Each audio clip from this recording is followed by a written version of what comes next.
ITS is pleased to announce the rollout of BB Annotate onto our Scholar system. This video is our basics video and will cover many of the things that you'll need to know for Annotate. So we'll cover what exactly BB Annotate is, the timeline for its release, we'll cover the viewing tools built into Annotate, and we'll cover the basic annotation, that is, the annotation you used on our older system. So highlighting, commenting, and drawing. We'll also cover how to ensure your students have access to those annotations once you've made them.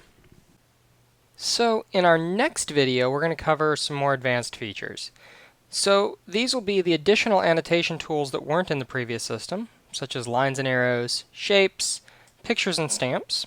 We'll cover the content library, which allows you to save comments to use on multiple assignments or even multiple courses. We'll cover using the sidebar navigation and downloading, printing, and searching. Well, first let's talk about what BB Annotate is. So it's the inline grading tool for assignments. This is that box view tool that you may have seen on Scholar before. It has several enhanced features. It has some new annotation tools, which we just talked about. It's compatible with touchscreens, so if you wanted to draw on a Surface or an iPad or one of the touchscreen monitors in the classrooms, that's perfectly fine. It allows color in the annotations as well. It's also got a much more modern look and feel and plays nicer with smaller monitors. So what's the timeline for this? So it's on our test system now. So if what I'm about to show you looks a little strange, don't worry, the rest of the stuff not involved with Annotate itself is not changing anytime soon. It's just we have a slightly different look and feel on our test system. We should have Annotate available August 10th.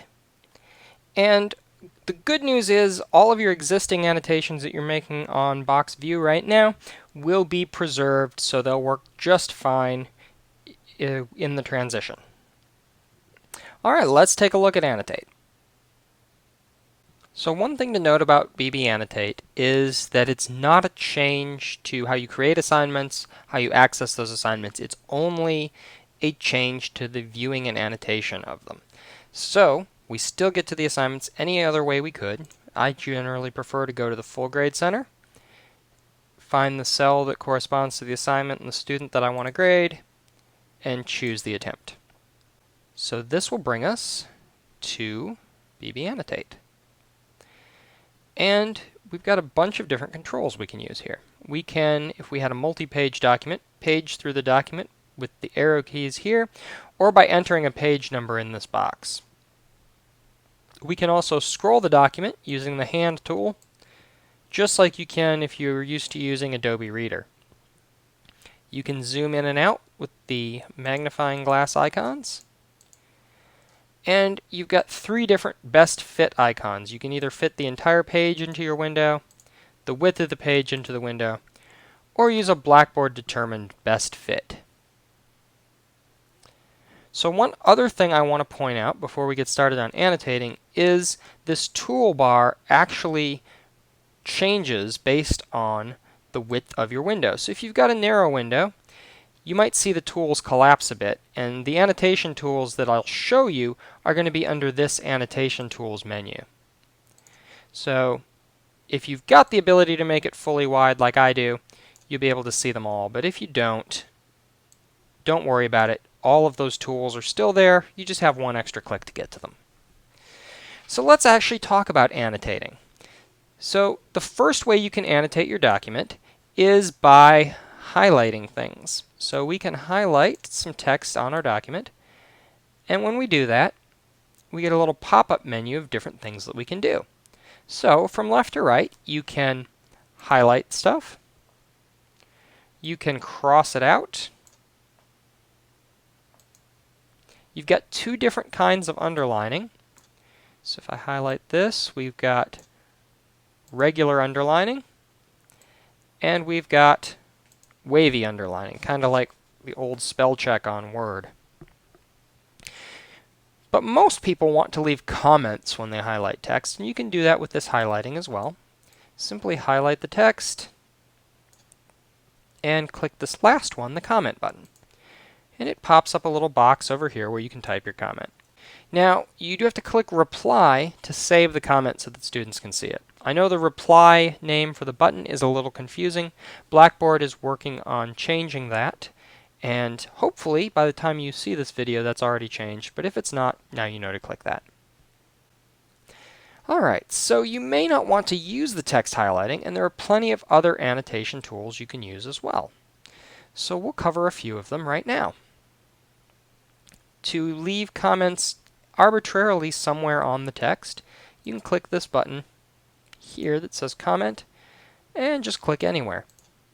When you do that, you get that same comment box and you can click reply to save your comment. So the next tool that we're going to cover is the drawing tool. Now you'll be pleased to note that unlike with Box View, the old annotation tool, this drawing tool will work with touchscreen devices, including mobile devices and the monitors in the classrooms. So there's three kind of sub-tools of the drawing tool. There's the pen tool, which does regular drawing, the brush tool, which is larger and transparent, and the eraser, which erases drawings made with the drawing or brush tools. We'll start with the regular drawing tool. When we click it, we get some options. The first one allows us to choose the color of the pen. The next one over is for a rectangular background that goes over the entire drawing. Now you'll see by default it's got this like checkerboard pattern here in the back with a line through it. That means completely transparent or just basically not there. That's generally what you want to use if you're annotating a student's paper. The next one is the opacity or transparency if you want to go the reverse. So by default it's 100%, means it's all the way opaque. If we scroll it down it becomes more transparent until it goes to 10%, which is as transparent as it can get. We'll leave that at 100%. The next one up is the size of the line. You can drag this to change, make the line wider or more narrow. Further on here there are different effects that you can use. You'll probably recognize a lot of them from Photoshop. We're not going to cover those in this simple kind of getting started video. So once we've got our options set the way we want, all we have to do is use our mouse or the touch screen and we can draw on the paper. Now you will notice as I draw it kind of smooths out sharp angles. So if you've got very angular handwriting, you're going to have to open it up a little bit so that it doesn't correct it away. If you don't like an annotation you did, the undo is actually this trash can right here. It'll make that annotation go completely away. So we see, do you want to delete this annotation? Click OK, and it'll go away. Our old one is still there because that was from before. The brush tool works much the same way. It's yellow by default, and even though it's at 100% opacity, you'll notice when I draw over it, it's not all the way opaque. And it's much bigger by default, although you're welcome to shrink it down.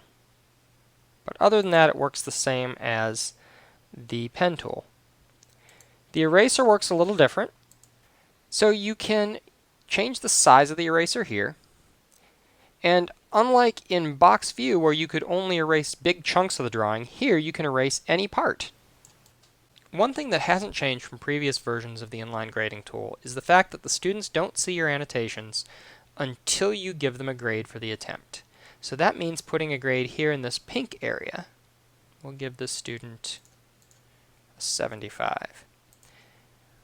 Now don't put a grade in the gray area, because if you do that, that's an override grade. It says the grade doesn't have anything to do with the attempt, and so the student won't see your annotations. But once we click submit, the students will see our hard work.